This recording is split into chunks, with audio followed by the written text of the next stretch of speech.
makes you giggle. Hello. Good morning. Good afternoon. Thank you for tuning in. This is episode 7 of the Saturday Synaptic Circle. And I love to synchronize my synapses with fellow like minds. We share our insight, our human experience, and we build community. So hello to the chat. Thank you so very much to our mods. Hi, Carol and Jane. And I believe this is airing on Midwest Night Watchers too. So hello to all you over there. And thank you for being here. Before I introduce our theme, I want to welcome our guests. I'm so very excited. Our first guest, she's an author, she's a speaker, and she's the founder and creator of Aramis Learning Centers. So thank you, Sherri Divband, for joining. Hi, Sherri. Thank you so much, Heidi. I'm honored to be a guest on your show. Thank you for having me. Absolutely. Thank you. And Mr. Bauer, the walking encyclopedia himself, the man of energies and frequencies, Professor Bauer. Hi, thank you. Thank you for having me. And it's a pleasure as always. And very nice to meet you, Sherri. I'm looking forward to a great conversation. Me as well. You. Yay. Well, our common theme, which unites us really, is children and that new earth education systems and these beautiful abilities these children have today, how we can nurture them, how we can protect them, and how we can develop these skills for a rise in humanity. But with that being said, just to start off, I'm going to start with you, Sherri. But if you want to share really what are these specific psychic abilities and what is your take on that with the children today? It's pretty broad, but give us the mini version. Yeah, no, it's a really important question a topic to talk about right now, because I think that more and more children are tapping into their innate abilities. These are abilities that we all have, and we've had for generations. They've just kind of been tuned off for a variety of reasons: 3D interference, 3D influence, blockages, triggers, all sorts of things. So the children of the now are coming in so much more tuned in to their frequency. They're coming in a higher frequency, and they're coming in with a veil much thinner. So they have the ability to see, hear, sense more. They're much more multidimensional. So when we're much more multidimensional, we have the ability to tap into way more than the previous generation. So these children are recalling past lives. They are talking about their galactic origins. They are seeing interdimensionally. So they are seeing interdimensional beings, both positive beings as well as negative beings that are tormenting them, like the shadow beings. And they are very psychic in the sense that their intuition is strong. One of the biggest challenges, I'll say really quickly before passing on, is that they don't like to look at people. I've heard this a lot, because they see through people. They see beyond, and they see the lies. They see their entourage of energies that are around them. They see their auric field. It's almost overstimulating and too much information. So when a child sees an adult, they're seeing everything. They're seeing your intentions. They're seeing all of the struggles, the anxieties you have. They're seeing all of it, and it's too much. So it's also overstimulating for them. So they really need some guidance right now, and I think that they're struggling. So it's really important for parents to just kind of take a deep breath, not to freak out, and to just talk them through the challenges, because they're actually beautiful gifts. But they need to be nurtured, and they need to learn how to protect the integrity of their gifts, so that they don't get embarrassed by them. So there's a lot of innate abilities that they're tapping into that many of us haven't been able to for quite some time. Oh, that's beautiful. And I love how you say they're gifts, because that they are, for sure. How about you, Mr. Bauer? What are your thoughts on? Well, as you know, you've heard me rant on a number of times. My interpretation of reality is based on consciousness. And I believe, in my experience and in surfing the wave of life, I've seen that the majority of what we all experience is a common consciousness realm. And in that realm, there are innate psychic abilities that are just a part of what consciousness is. So we all experience them in different degrees. And I think that a lot of that information and that knowledge, which has been carefully at least kept in the available realm of knowledge has been kept by the mystery schools, the mystic arts, a lot of the sacred knowledge, and it's always been there. In fact, the majority of the civilizations that we've uncovered over the last few hundred years and the cosmologies of those civilizations that we've been able to decipher and interpret all speak of reality in the universe being a living organism. And that living organism has its own relationship to consciousness because consciousness is what creates the reality that we inhabit and that we experience. So things, all of the different divination tools, astrology, tarot, numerology, scrying, just different clairvoyance, clairaudience, all the different ways in which the natural innate psychic abilities are expressed are just a part of what we are experiencing and can experience as long as we decide to go experience it. And I think that what Sherri's talking about with the children and what they're experiencing, I have a belief that over the last 400 years, there's been an energetic cycle that has been ridden by those who were able to capitalize on it and manipulate it and manage it to their benefit as opposed to ours. And they have purposely suppressed and sequestered this natural knowledge. And what's happening is that 400-year cycle of energy is ending and there's a new one beginning.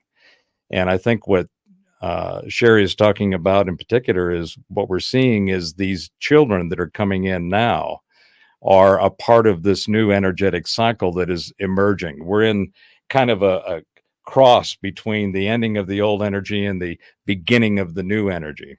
And these children are naturally a part of that because they're coming in.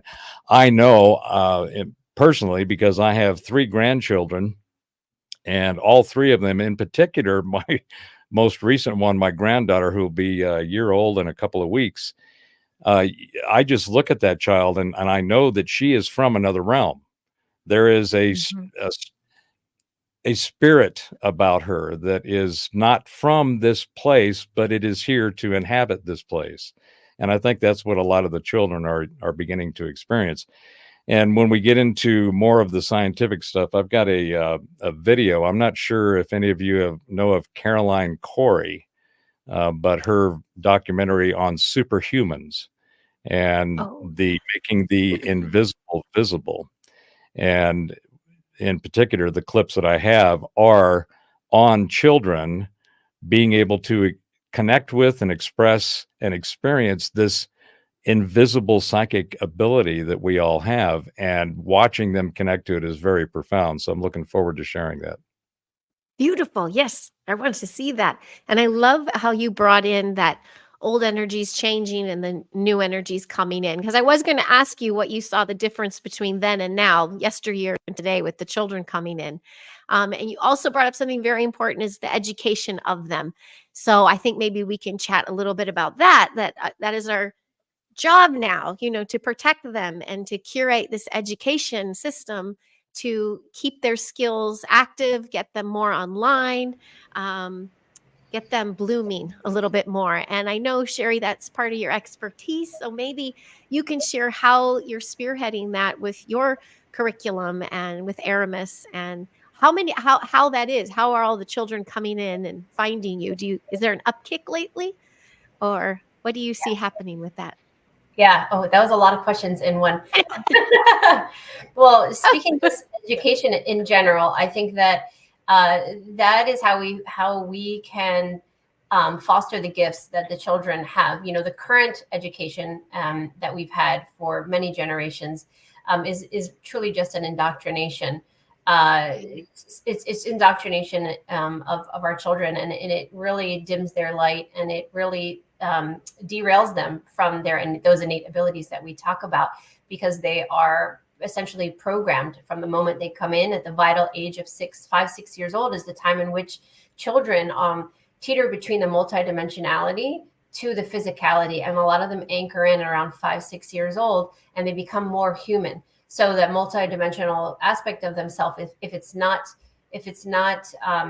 blossomed, if it's not catered to, then they turn it off. And it is like a door that can shut, and because for a lot of reasons, their parents don't help them nourish their gifts, or they're told that they're making it up, or they're saying, they don't want to be different, or their children the teachers at school tell them it's not appropriate. So there are a lot of reasons why they turn that part of them off, because they want to fit in. Children, human beings in general, we want to feel like we have a sense of purpose, and we fit in. We belong somewhere. So it's not conducive in this environment to be different. And that's changing though. And so the educational realm of our reality is very much part of the programming to put children in that period of developmental advancement that's really vulnerable, but also extremely important.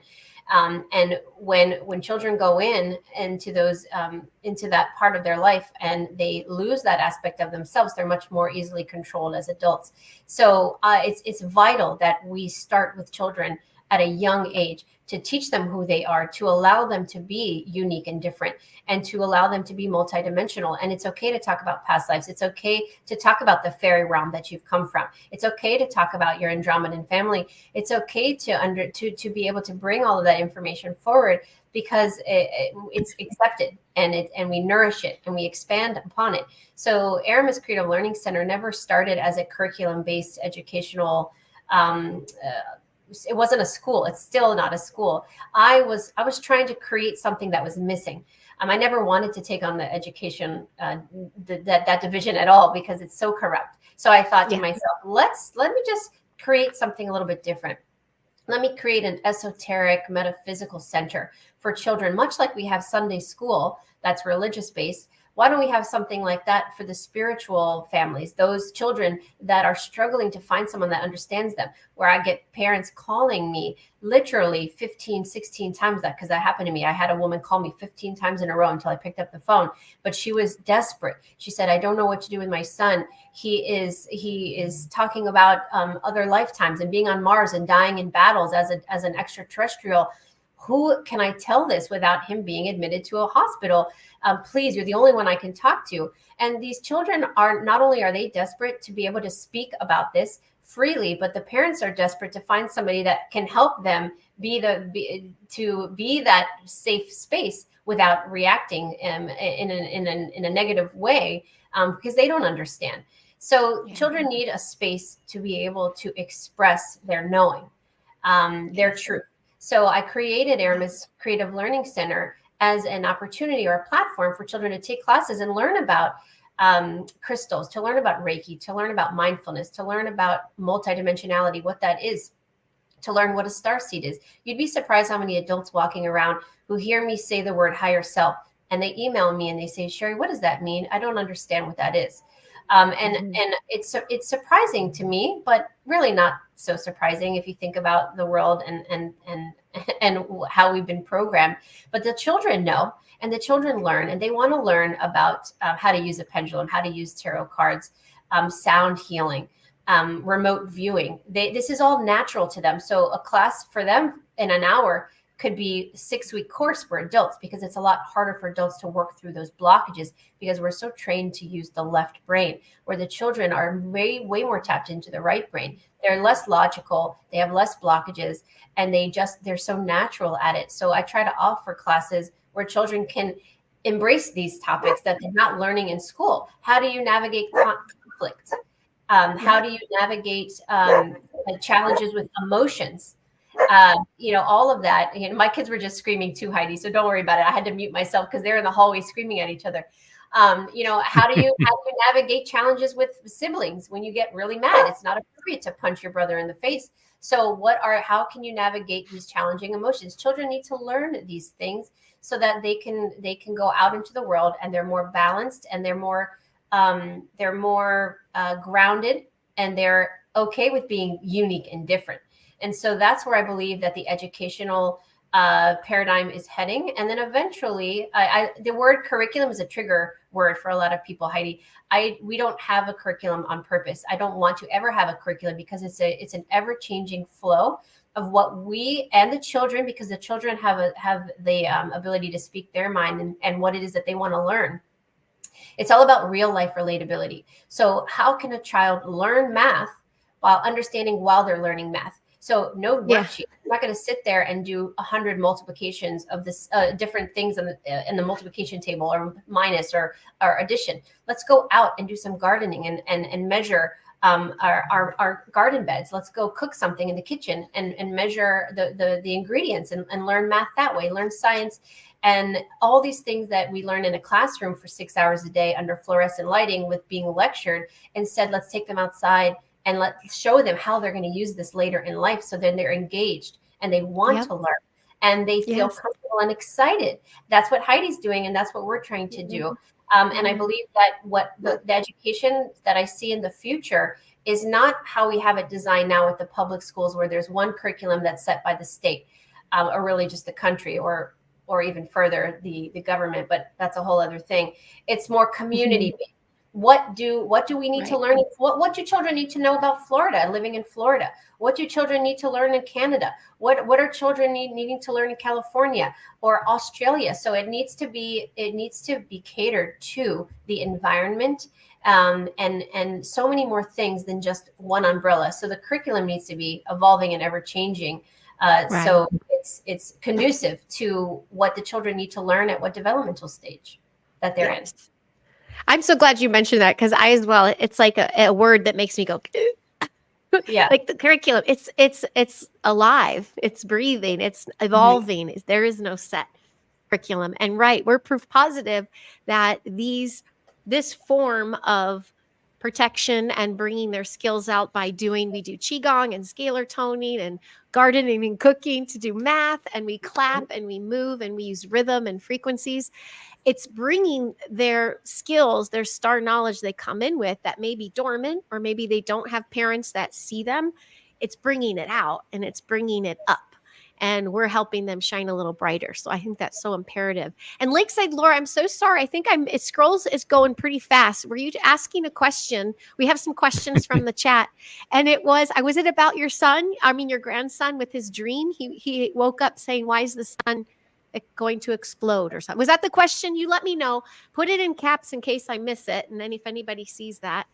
Well, after hearing all that, Mr. Professor Bauer, what are your thoughts? What's your take on that? Oh, I am so educators here. What you got? I cannot tell you how much warmth and expression that I'm feeling within of just joy and happiness to hear what Sherri's talking about, because I've seen in my experience over the last 30 plus years, mental parasites being forced into what's known as the schooling system. And how that has essentially taken one of the most fundamental things that Sherri's talking about, which is how to think, has been replaced with what to think. And that what to think has created these massive silos of indoctrination into the reality that we all inhabit. Sir Ken Robinson, who's an educator over in the UK, did a phenomenal and just go to YouTube and look up Sir Ken Robinson on education.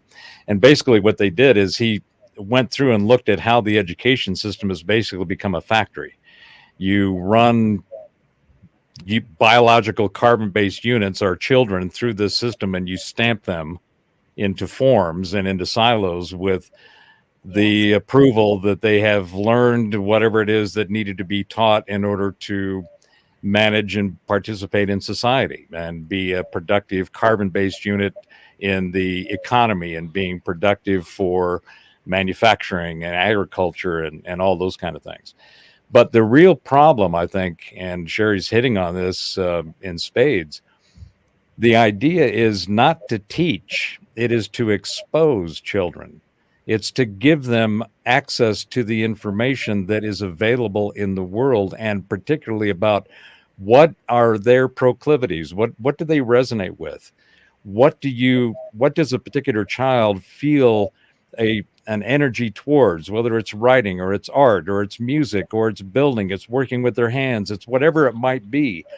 That is so important in giving children the opportunity to find out who they are, because right now we don't give that opportunity to children. We don't give it to even adults. I mean, even our institutional academic system is completely corrupted.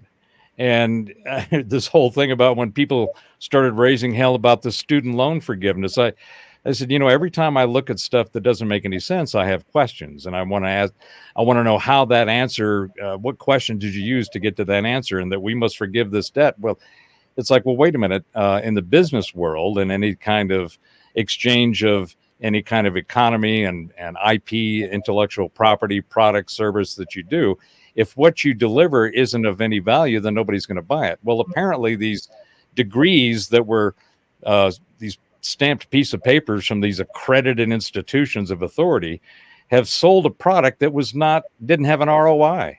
There was no return on that investment. So my first question was, well, first of all, yes, you guys sold crap to these poor kids who didn't know any better, and you strapped them with financial responsibility that they also weren't taught about. What does it mean when I went to school, we had home economics, we had shop class, we had all these things that were basically kind of life skills that we were given the opportunity to go learn about.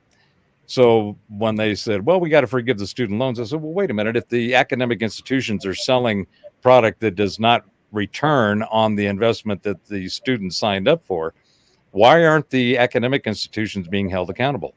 I mean, if they've got billions and billions of dollars of endowments, why aren't they covering the loss of the credit and the financial problems that they brought on these kids themselves?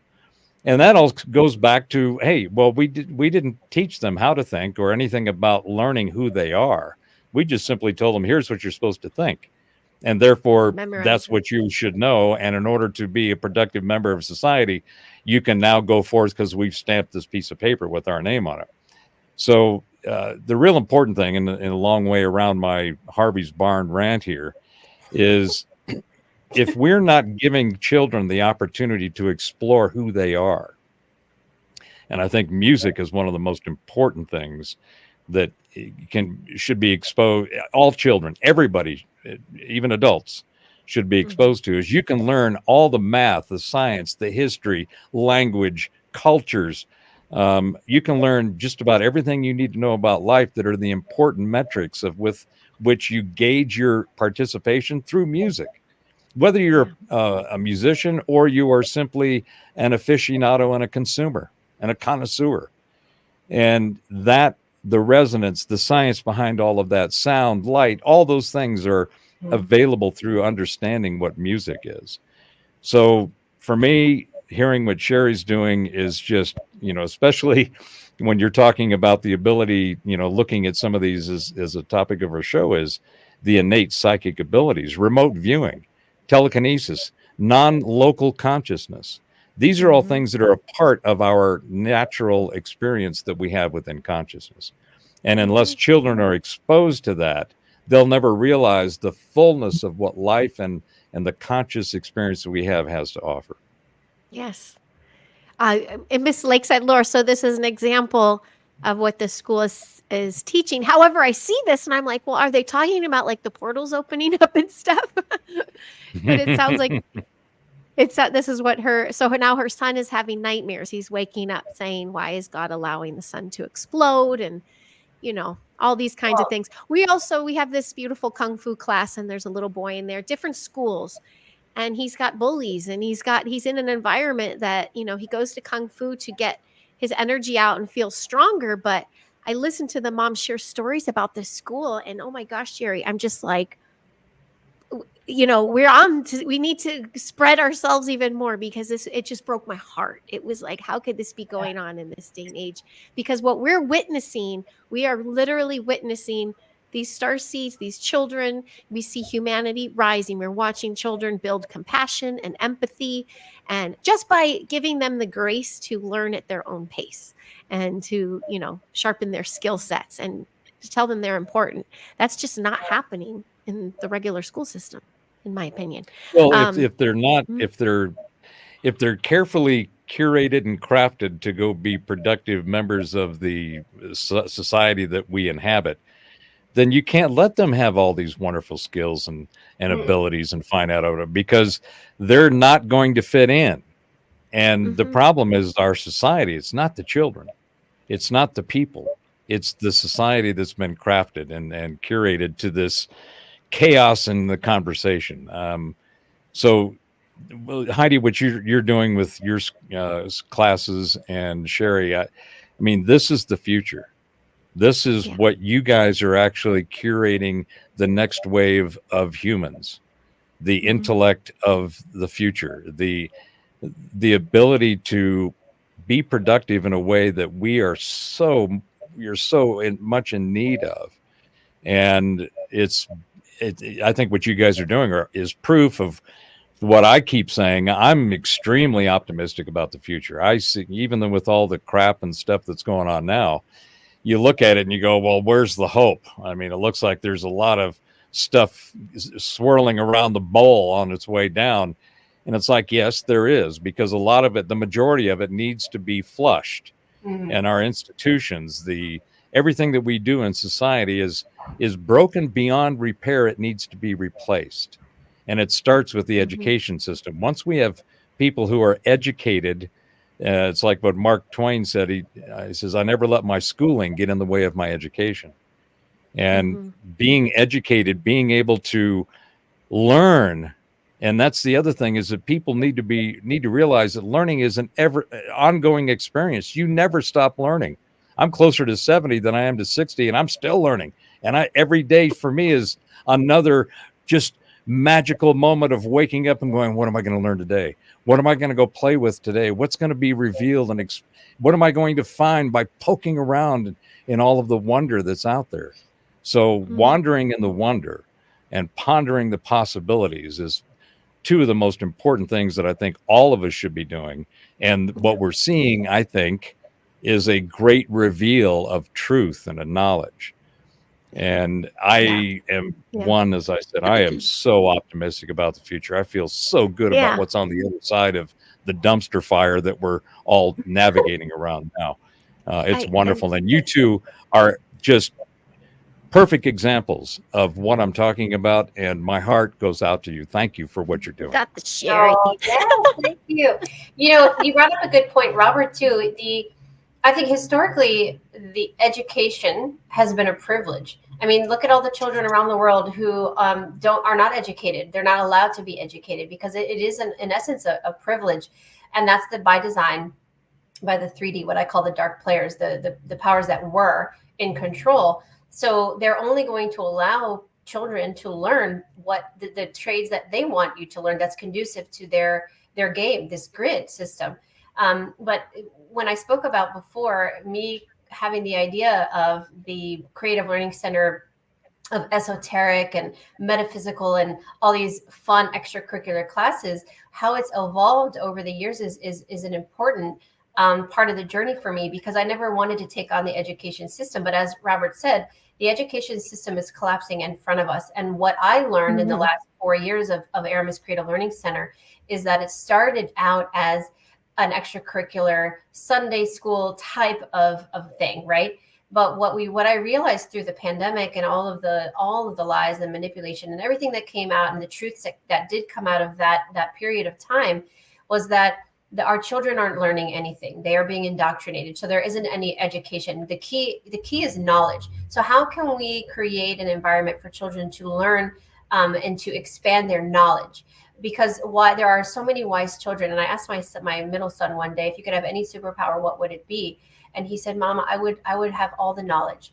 And to me, I feel like that's such a new earth children type of thing to say, because Mhm. that what else what else do you need? You don't need material things, all the houses and cars and boats and things people have, all the material items. It's just matter. But when you leave, it's the knowledge that we take with us, and we expand our consciousness with that information and the collective benefits on it, because we all share that knowledge. So I realized that what I was creating was so much bigger than what I had started out in, and I embarked on. And we came up with the Aramis philosophies and the Aramis stages of learning. And what we realized is that what children should be doing is being given the opportunity to learn in stages. So we created our own Aramis stages of learning. And in those early years of 4, 5, 6 years old, children should be exploring. They should be learning how to be a human being, how to ground, how to connect to the earth, how to understand your energy body, how to how to communicate energetically with somebody else, how to speak telepathically before you forget how to communicate with the animals, how to become one with the planet, the trees, nature, all of that. And then you expand on it, and then you explore, and then the child discovers what it is that they are connected to, what they really enjoy, because some children really like math and they thrive on learning about engineering and robotics, and they are thrilled to do that all day long. But then there are other children that are more imaginative. They would love to be outside and work with animals. There are others that would love to do art. So what I feel, what I see in the future is more of an opportunity for children to explore in the beginning years. Find what your passion is, find out what you're good at, and then we can fine tune it. So music is fundamental, in my opinion, Robert. So I very much agree with that, because it goes back to our ability to communicate at the root. So light language is our ability for souls to communicate. It's light language, and that is music. That is a harmony. When you break up a harmony into words, you can lie, and there's misconceptions, and it's hard to explain what it is that you want to explain. But if I were to speak light language right now and send out a harmony, it would be a download, and people could receive the entire download and its entirety without misconception, without any lies. And that's what words in our language, not to mention the curses and the spells they invoke, but the words make it so much more challenging. So if the children are in an environment where they can expand on their passions, then they can dictate what it is that they learn. So they're not doing exactly the same thing every day. They might do math one day a week, and the rest they're spending in the field. They're gardening. They're working with horses. They are creating art. They are doing creative writing. Maybe another child who loves math is doing math 5 days a week because it's their passion, and they don't really like art. So instead of art, maybe they do some music, or they go out and they work with the horses because they like the horses. The children should be able to control what it is that they learn based on their passions, instead of being controlled as they are now in the public school, where it's this class, these teachers, this curriculum, only for the indoctrination purpose, where they're not actually learning or expanding on it. So where I see the education going in the future is what I feel like I'm trying to create now with Aramis Creative Learning Center, where the parents are involved, the children are involved, and then we call them, instead of teachers, we have mentors. So mentors, because children need to have the chance to lead as well. Children should be teaching, because they are our greatest teachers. So why not let them teach other children? Why not let them teach the adults as well, so they feel empowered? It's because those are the future leaders of the world, and they need to have the ability to train and to lead in some way. So I think everybody is will naturally gravitate towards their own passions and their own skill set if they're given the environment to explore it, and they're not confined, which we have been in the previous generations, where we haven't had the opportunity to explore our passions. Yes, I saw it earlier. Colt, you had said something about them remembering who they are, and that's absolutely a big to do with what I'm doing now, because where I am educator is where it is like a homeschool enrichment learning center, but the drive is not, ooh, let's go get our psychic abilities pulled online. It's just parents almost not necessarily in fear mode. Some are, but they want something different. They don't want to be in a regular education system. But here, let me know your thoughts on this. What I see is just children coming in and then seeing that each and every one of them have abilities. They all have psychic abilities. They all have these innate psychic abilities. And as the educator, as being our job to lift those out of them, I don't feel like I need to shake the parent awake and be like, wow, your kid is so, can do this, because some of the parents aren't there yet. They're not ready they can't conceive these notions of a child remote viewing, or a child, having that much power. They're just trying to protect them and, keep them from the fear agenda and things. So I'm just think that we need more of the educators stepping into position, knowing very well that it's going to be a long ride and that they are here to flip the future. So to step into working with these children, you need to know, like you said, Sherri, you see this happening in the long term. And Robert, you said the same thing. It's a beautiful thing. You can see that this is going to unfold beautifully well. So my thought to you is, having that word psychic like having this psychic ability thing. I think it turns off a lot of people today because adults are not in tune to that as much. It's a community, but it's not as big as just the general community out there. They hear psychic and they're like, oh, they think of, a Vegas show or something, someone reading your mind.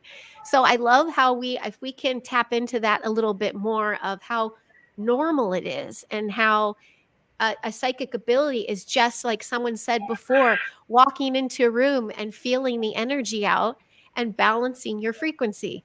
And I mean, all of us can be doing that, and all of us should be doing that. So, does this lead into, Robert, what you were going to share with us before? That would be, I was just thinking what a great segue into See what I this did little there? It's so video hard with the chat. I do the chat. that I'd like to share. And Okay. before I share that, I'd like to expound a little bit more on what you were saying about education and what Sherri is also talking about. I'm also a technologist, so I've spent the last 40 plus years in technology building software and systems for Fortune 500 around the world. And so I've got a big long rant on this whole AI thing and blockchain in particular, and how people are not utilizing the profundity of what that technology actually is. But as it relates to the future and where education is going, I think what we're about to see is, and I've been asked a couple of times on shows, what do you see for the future? And I said, well, I see a brigade of bulldozers lining up across all of the different societal institutions and infrastructure and just bulldozing everything out of the way. Because there is nothing that we have today, in my opinion, and everything that I say, in case I didn't give it the caveat and the warning label, everything I say is my opinion. So it's subject to my own observational neutrality as best I can do. But I think what we're seeing is an entire collapse of the existing infrastructure, the administration of that infrastructure across the board. Nothing can be repaired. It will have to be replaced.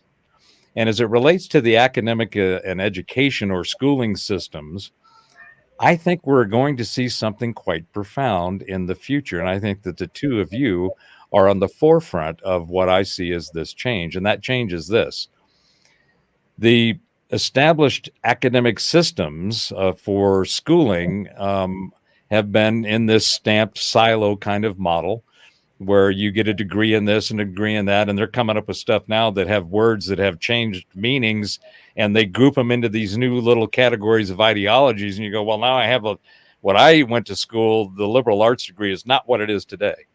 I was a part of the original liberal progressive movement in the 60s and 70s, and our whole thing was screw the man, leave us alone, and free sex and drugs and all that other good stuff.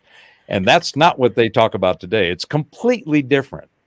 So the curated narrative has been carefully crafted to create these little silos of idiocy for the most part. And what it starts with confusion in the consciousness and the conversation that comes from that. And you're being inundated with a deluge of data and a tsunami of shit that people are trying to resolve within their minds and the way they think and the data they have and the filters and the frameworks they use to sort through this stuff. And it just creates a bunch of confusion. The future of education, in my opinion, is going to look very similar to what the two of you are doing. In fact, it's going to, I think, replace everything. And instead of having institutions, we will have educators that have a natural draw of people to the content they create. And the ones that are delivering the highest degree of quality content are going to naturally attract people to learn.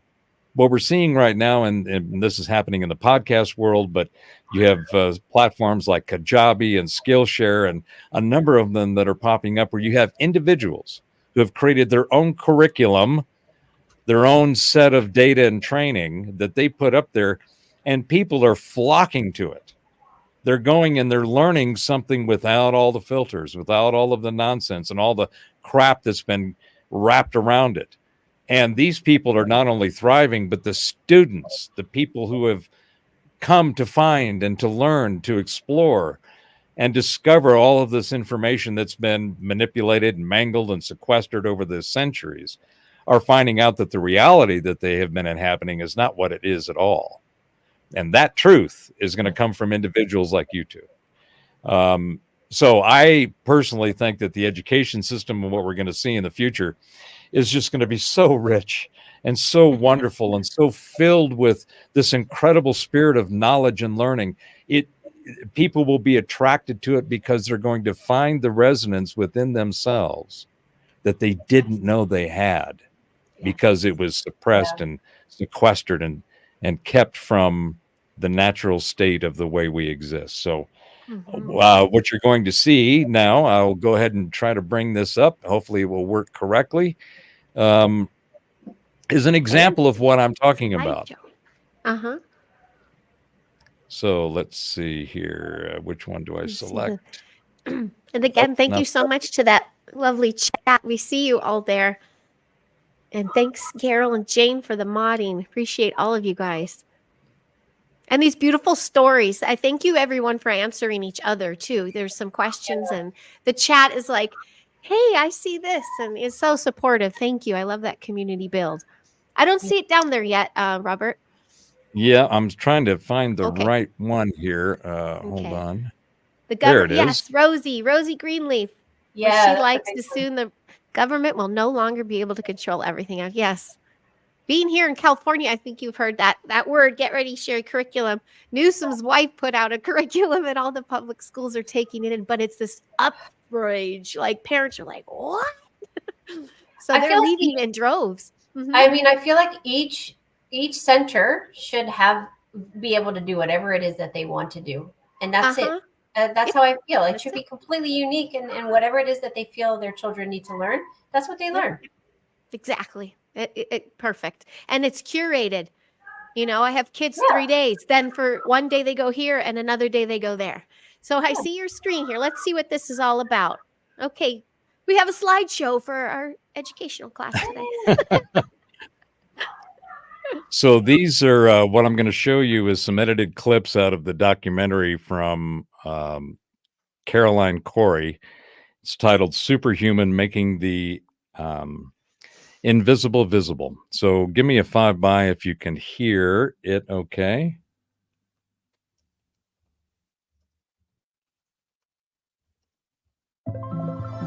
Yep.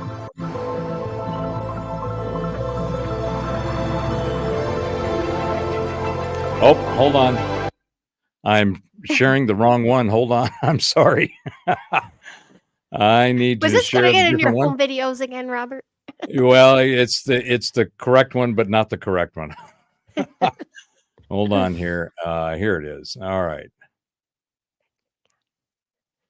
So this is available on Gaia. For those of you that are familiar with them. Can you hear that okay? Yep, I can. We exist as physical beings in a physical reality, while our mind is in constant communication with unseen forces in unknown worlds. We are the visible part of a potentially infinite, invisible realm. How do the two worlds, mind and matter, coexist, collide, and interact? Because the energy is all around us and energy is all connected to all different types of energy, you can communicate with all types of different things. In your head, you just need to think, please may I turn my energy on, or anything like that, a trigger of energy, and then just turn it on. And to Joseph. It's quite a warm sensation inside your body, it's quite tingly. And then your subconscious mind kind of realizes it. As a kid, I met him down this alleyway, and ever since we've been playing in my head or somewhere else. But he speaks energy, it doesn't speak our language.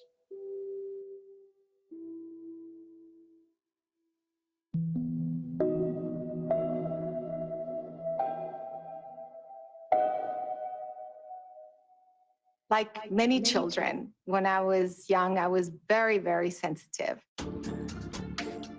Even at the age of 5, I realized I could perceive the subtle energy. I would look at someone and I would see the energy around them. I could feel the emotions, what they were going through.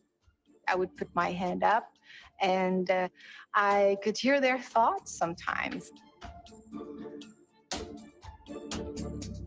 That got me on a journey of discovery and research in the field of consciousness, how consciousness works in the physical world and how we can answer some of these questions. For example, when we sense the presence of someone, but there's no one there, what are we tapping into? What are we coming in contact with? How can we perceive an event before it happens or remotely at a distance? Is it possible to change the chemistry of your body or even your DNA? How is it that you can move a physical object without any contact with this physical object? Or use your consciousness to see without your physical eyes? The rain was tapping, and the windows and the wind was banging. These are the phenomena that we're exploring here with a new scientific approach that could potentially explain it all. And it turns out that this field that we call parapsychology is not only widespread, but it is universal.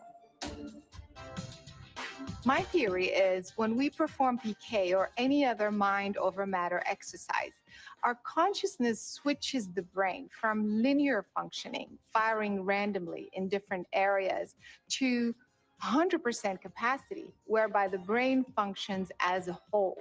Anyone can do this. In fact, without knowing the anatomy of the brain, all you have to do is focus your intent on the center of the brain. And that information is then distributed through the corpus callosum to the 2 hemispheres, which allows you to understand what's going on, and through the endocrine system, which then allows you to feel what is going on. Because the brain is now engaged at its full 100% capacity, you can now perceive and experience things beyond the normal human range, meaning beyond time and space. If this is true, then we should be able to transcend any limitation of our physicality, perhaps even our eyesight. Our first stop is in the UK, where we encounter children who are using blindfolds to access their superhuman abilities. We're going to play some games. Put your blindfolds on for me, please. Ready? Justin, tell me what's on this card. Teacup. And now tell me what's on this card. Tiger. Isabella, what is the shape and color of this stone? Kind of like a circle, and it's not really, it's kind of like see-through. Here's yet another example of how consciousness can interact with the physical world beyond what science claims to be possible. When we work with the blindfold, it's so that we can encourage the children to use the vision that they have with their higher consciousness. Evie, tell me the shape and color of the stone. It's red and kind of a circle. Yes. Evie, tell me what I'm holding in my hand. A wooden spoon. We expand their consciousness beyond that they believe or understand that they can, take them out into universal energies. Okay, now let's go search for that beautiful inner light of yours. I can see it. Fantastic. Bring the light out into the area around you, your light field. Good boy. Well done. I can see it. And then they can work with the higher consciousness, seeing, because they have the potential to see from every cell in their body. Now you're going to read a line each. The other dragons were purple with smooth, shiny scales, but Marmaduke was faded orange with sticky out scales. Excellent. Good girl. It's like witnessing a miracle. It's really It's just beautiful to watch. George was enjoying a quiet evening in the Heavenly Hippos Wildlife Park. Suddenly, he spotted a group of animals creeping past. The first time I actually saw it for myself, when I come to do my training, the only word I can think of is emotional. It was very emotional. Pitter-patter. The rain was tapping, and the windows and the wind was banging. When my son started to read and I saw him reading, Our day out is ruined. they kind of shine. It's just amazing. No mouse would put a paw out in that weather. Needless to say, I wanted to know what it felt like to experience the physical world through these blindfolds. Totally dark. Yes. Wow.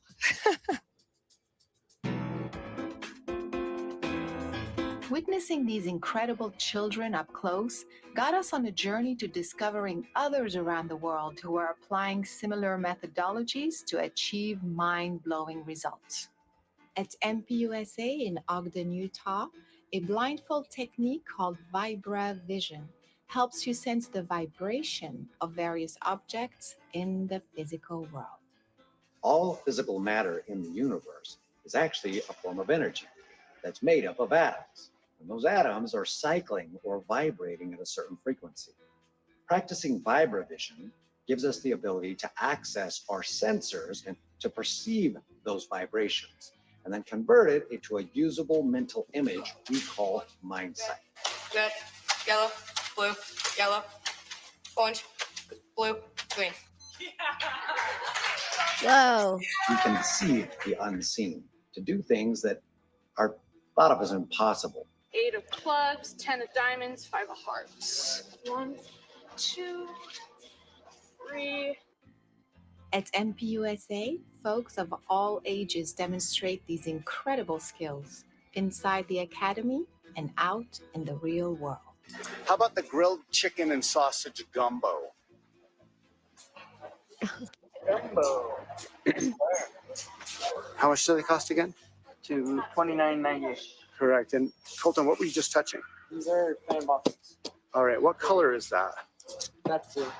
Let's find the Lay's brand.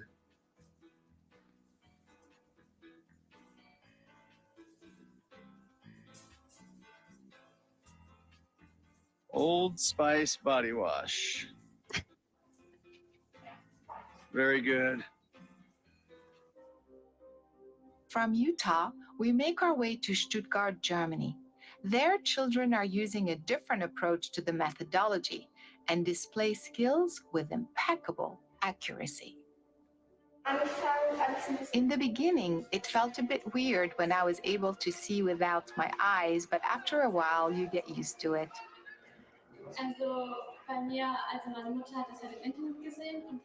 I was rather skeptical in the beginning, but once I learned it myself, my reaction was, wow, this really works.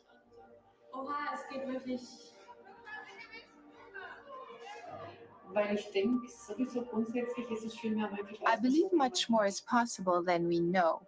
Human beings have a lot more skills that they could develop. I also have a granddaughter who learned this skill and bops around with the mask here today. I'm amazed how well it works.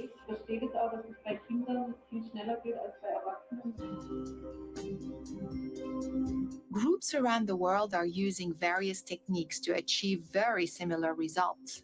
I decided to investigate the origin of these methodologies, which led me to InfoVision in Moscow, Russia, and its founder, Mark Komisarov, who discovered blindfold perception 20 years ago.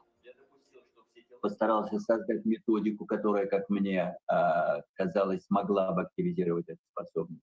We developed a methodology that first worked with kids. Then I tried it with a blind kid, and it worked too. Then I tried it with adults, and it turns out the methodology also works with adults.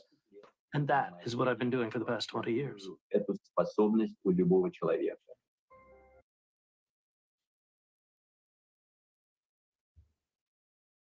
Oh, beautiful. Oh, I have to unmute you. Sorry, Sherri. Too many buttons there. Beautiful, Robert. Thank you for sharing that. I do recall her. Yeah, me too. I've seen that actually. I forgot I had seen that. That was so beautiful. Do you know, Robert, So- I was in your, I was just going to say that I think that, what she did, this is from, I think, 2021, just a few years ago. The whole idea of the mind fold instead of a blindfold, being able to project and feel and sense shapes and colors and the frequencies, and being able to navigate around the physical reality that we are in, is the innate psychic ability of not only children and what you guys are exploring and getting children and kids to be able to experience and realize is there, but it's for all of us. I mean, we were all children once, right? And the ability to really understand that that is the innate component of our conscious ability, I think is extremely important and very profound. And I love what Carolyn, this is just a few clips that I took out of, it's about a 2-hour documentary broken into 4 parts. And she interviews Dr. Dean Radin over at the Institute of Noetic Sciences, who's one of the foremost parapsychology scientists in the world. Highly recommend his work, Supernatural, his latest book called Real Magic, because these are all things that are innate. They are the part of our consciousness. And getting started early in life, understanding and exploring, being able to experience these things is the next generation. You guys are teaching the next generation of educators. Can you imagine what their kids are going to be experiencing and what they're going to be like? well, that's what I'm so excited about. And that's why, yeah, it's pretty incredible. I have to share this really quick story, though. While I was watching that, I was near tears. Yesterday, we had our spring festival and we had our strings performance for families. And my class, the 3rd graders, they can pick between cello and violin. And they read music and they perform. Now, I have 2 what would be called special needs students that would be called in different schoolings. We just call them children. They might be a little foggy and we're figuring it out. We're bringing out their skills. But one little boy in particular, like he just holds his violin with his chin. He's like, like he's just like blah, blah, blah, blah, blah, whatever. And he was really nervous. And he usually also comes to me and says something right before I'm going to say it. So he's kind of picking up on some stuff already. But I just said, just be your best self, shine bright. We're here to support you. Just be your best self. Have a good time. And he was kind of front and center. Our 3rd graders were front. And he put that under his chin. And as soon as the conductor started, he closed his eyes and he was like, he did the whole song. We never heard him even practice it once in orchestra class. Like he just went for it. And I was like, and I looked to find his mom and she was like, it was beautiful. I just want to share that. That's so beautiful, Heidi. I think one of my biggest issues with music class that they have in school right now, especially for the elementary age, is that it's all about following, like learning how to do learn other people's songs, but they never give children the opportunity. I can't say never, but a majority of them don't give them the opportunity to create music. Like there should be the music should be structured around these children learning to create their own music.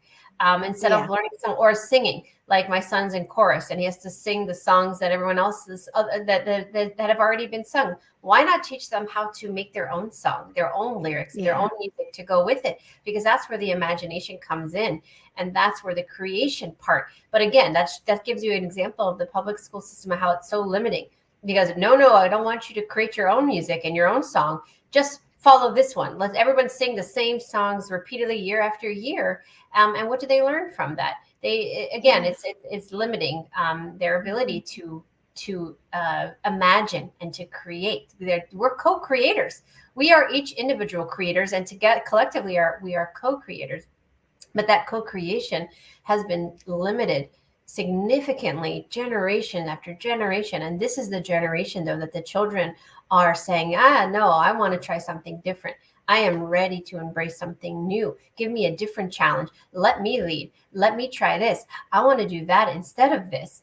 And we're trying to provide the environments where the children are able to do that instead of being told no, which we were all told no. We were all the black Yeah. sheep. I was getting in trouble. I was having to sit in the corner because I was talking too much. I was told by teachers that I wasn't going to become a doctor because that's what I wanted to be. And I was told no, no, no. And I think I turned out just fine. And I think that I like who I've become, and I like what I'm doing. And had I not had so many teachers throughout my life tell me that I know, and to stop, and to be quiet, and to not be creative, and just memorize, repeat, and recycle, and take all these tests, imagine who I could have become. And again, hindsight's 2020. I'm not faulting my experience, because it helped me be motivated to want to help the generation now.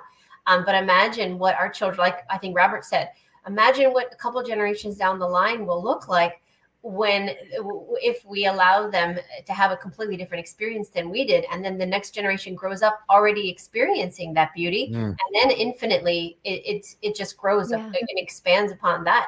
And we don't actually know what it'll look like 100 years from now. We can project, we can try to visualize, but really we don't know, because the possibilities are truly infinite.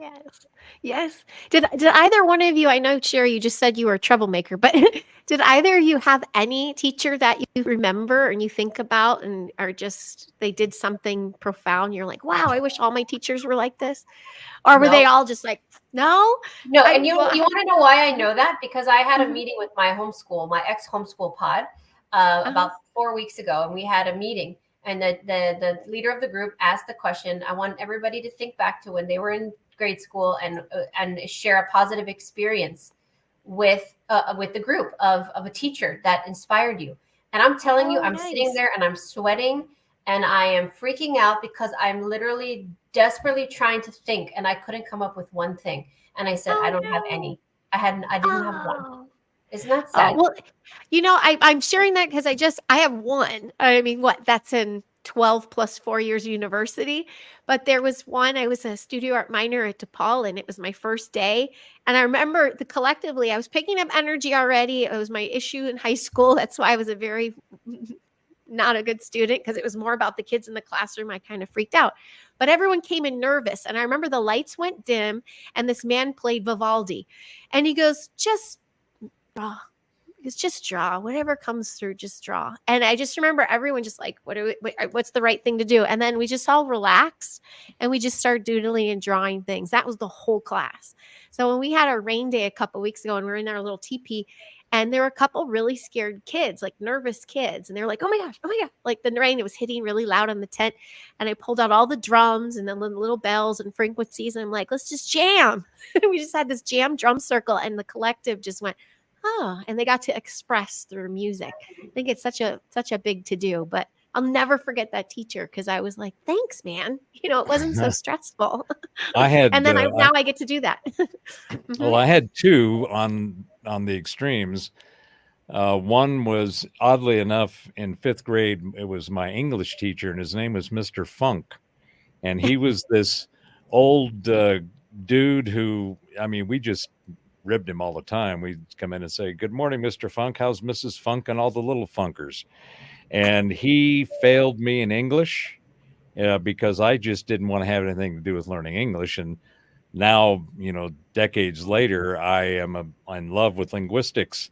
And so I've got an odd experience there. But the most profound one was my music teacher in high school.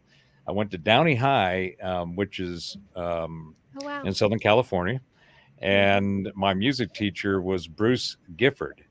And 4 years before me, Karen and Richard Carpenter went to Downey High, and he was their instructor. And then 5 or 6 years after I graduated, the guy from Metallica, James Hetfield, went through there. So we had some musical people that kind of gravitated through there, and Bruce was the instructor for all of them. I was a young, long-haired rock and roll guitar player playing Zeppelin and, Freebird and all that. And I said, well, I want to get into this stage band thing. couldn't read music, played by ear. And I go into class and we've got 5 trombones, 5 trumpets, 5 saxes in a rhythm section. And we got these things called music stands. And Bruce takes out these sheets of music and they're like 7, 8 pages long. It looked like a chicken with ink on his feet went crawling across it. And I said, "What's this?" And after a couple of years of that, the music appreciation that he gave me that I then carried with me the rest of my life was just incredibly profound. And he was like that kind of guy. He would encourage you. He'd say, I looked at it and said, "I don't know what any of this is." He says, "You'll figure it out. Just get in there and play with it. Follow the rest of the guys. Listen to, ask for some help, but you'll get it because you can play guitar." So that was probably the most profound teacher I had. But the real profound teachers were the mentors that I've had over my life.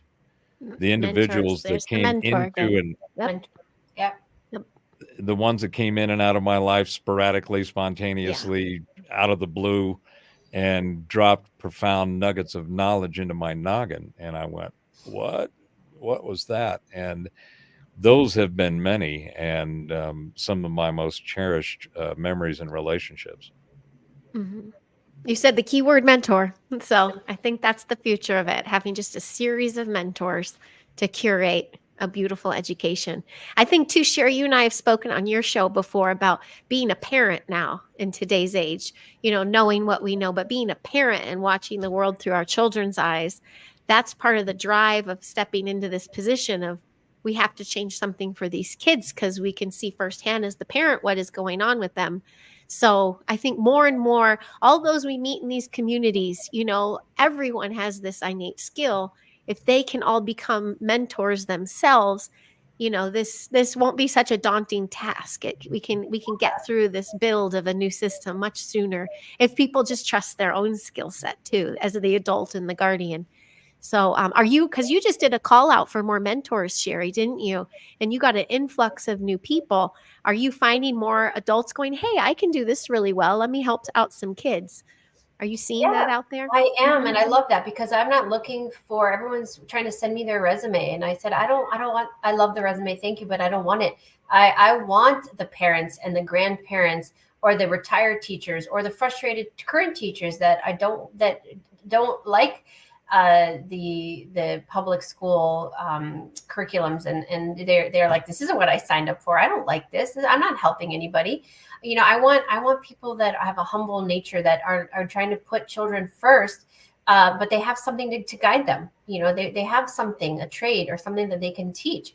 And there are a lot of people that reach out to me every single day, and they want to be a part of what we're creating, which I think is beautiful because I work with children all over the world through my one-on-one sessions and adults when I do kind of coaching, soul coaching and soul readings.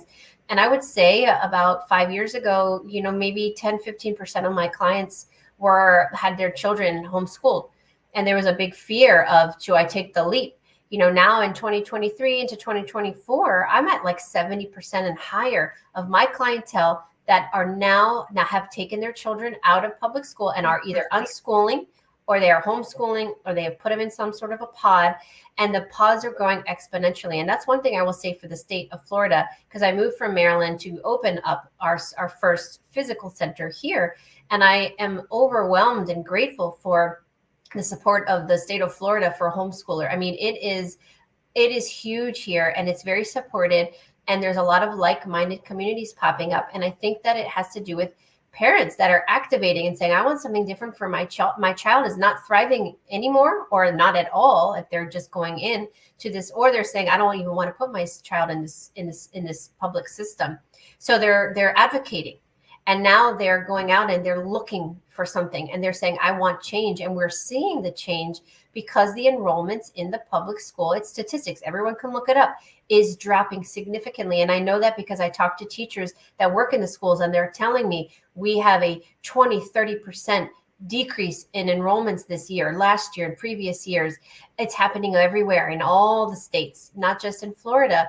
So parents are finally standing up for their children and saying, I want something better. I demand something better, and I'm not getting into the public school. So I'm taking my child out and I'm going to find something for them. And if I can't find it, I'm going to create it. And that's how we do this faster, because I can look into the future and say, oh, it's so beautiful, but how do we get from point A to point B? I think we're somewhere in the middle right now where the system's collapsing. Parents are taking the control back. They're saying, the government doesn't get to control my children anymore. These are my children, and I'm going to advocate for them. I'm going to support them, and I'll be their mentors until I can find the mentors appropriate that will help me and help to guide them. And those are the communities that we're building. And the more of us that are aligning with that, and the teachers that maybe don't even have children that want to be mentors, or people who have skills, like Robert said, a musician that doesn't have children, maybe they're 30, 40, 50 years old. I would love to teach children how to play the guitar, whatever it may be. And we have thousands upon thousands or millions across the globe. We can create our own education, our own paradigm. We rebuild it with the fundamentals of the children come first. Yes. Amen. Hi, Heather. Amen. That reminds me of being the mentor. It also is a smaller commitment. So these adults here, I just have to do I need the skill that I'm really good at and I love to do, and I could do it 24/7 because I love it so much. I just do it for a few times a day to children that are really receptive. It's more exciting. It's not like such a chore, and it becomes something exciting. And I'm teaching littles that, the third graders, they're 9-ish. And regarding math, our latest learning block on math is money, the measurement of money. And so they're creating a tiny product that makes them happy. One's going to play a song, one's going to do a little dance, one's going to bake. They're going to do whatever their skill set is. I said, your product is something you love, like your passion, bring it out a little bit. And then we're going to work with change and tips and, things like that. But math, all the academics come with your skill set, just bringing your skill set online. I think that is just super cute. I see you out there, Neil, too. Robert, Neil's been dragging you pretty hard. Have you noticed that? He's been pretty funny, our little castle dude. Oh, yeah. So I'm sorry I haven't been bringing some of your stuff up there, Neil, but I see. I love you. And hi, Miss Chastity. Again, thank you so much for this beautiful chat. I'm slowly winding down a bit, but let's narrow down our synapses a little bit. And does anyone have any questions for Mr. Robert or Miss Sherri Divband? And do either of you have any, remarks, closing, like roundabout remarks that you'd like to, what's your takeaway from all this? What do you really want people to walk away from just hearing from you? That was a lot again too, wasn't it, Sherri? I got nervous. My friend Heather's here.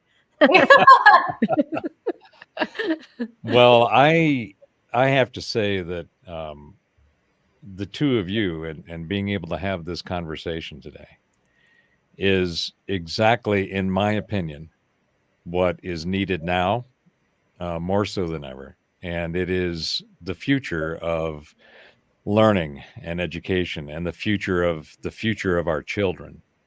My heart is just swelled with just an overwhelming emotion of how powerful of what you guys are bringing to the world. And I salute you. I encourage you to continue with alacrity and with as much energy and that you can to continue down this path, because you are forging the future. You are changing the future that we are all going to see around the corner as we get around this nonsense and all of these things that are going on in the world today. And those things are this collapse and this rebuild and this reveal and the rethink, and all of these things are necessary to get to where you guys are going. So I, for one, am going to do my part to help clear the road, to open the path, to enable as much as I can what you guys are doing. And in any way, shape, or form that I can support, I can help, I am here for you. And I just, my hat's off, my heart's out. You guys are amazing. And I'm so proud and honored to be here to share this with you. That's beautiful. Thank you so much, Robert. Thank That's you. so sweet. Sherri, right before you say that, I wanted, because with both of us, yes, Rosie, we both, as she's into gardening herself, we both have worked with littles with gardening, getting our hand dirty, get grounding, we have a whole bed right now of all these fresh vegetables. And the cutest thing is they just walk by and grab a chunk and start eating it, broccoli and all. They love it, but they grew it themselves. And that's how we did linear measurement too, our math block of linear measurement, growing and stuff. And you're working similar, correct? And your daughter's working in the garden, Miss Sherri? Yeah, I think it's super important to Mm-hmm. get them out there and connecting to the earth and recognizing where that food comes from, feeling the energy of the strawberry versus an apple, versus a flower. I mean, all of it. It's all important, and it all connects them in such a beautiful way. And Robert, I want to say thank you for such a beautiful thing. You're making me want to cry. I know, right? I was like trying to keep my composure. And then I went, garden. I appreciate that.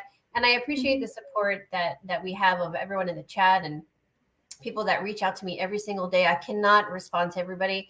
I'll get 100 emails overnight sometimes. So I apologize if I don't get back to you. It's not on purpose. there's only one of me. And I'm doing so many things and I'm stretched very thin. Plus I have 3 of my own littles. Well, one's not so little anymore, but and they need me too. So I do everything that I can. But what Robert brought up an important thing. We're all playing our role. And the last thing that I'd like to say today is that everybody is part of the change. If you're watching this, you're part of the change. Energetically, you're holding the space or you're outside doing something. Co-create with us. Visualize the world that you want to see. If it's not your focal point is not children and education, what is it? Is it animals? Is it the political arena, and how can we have better leadership? So many avenues, and health and wellness. Everybody can play their role, and every life matters. And I didn't mean to make that sound like an agenda. All of our role, we all matter. Everything that we do and how we think does make a difference, and we all contribute with our energy and our thoughts and our mindset. So if we just stay the course and we stay positive and we build communities instead of competing with each other, instead of hating on each other and this division, we come together and we create groups of like-minded people, and we put the energy out there, and then we have some of us holding the space while others are out there and they're working hard and everything in between. And I think that's how we continue moving forward. And it's so beautiful to see groups like this.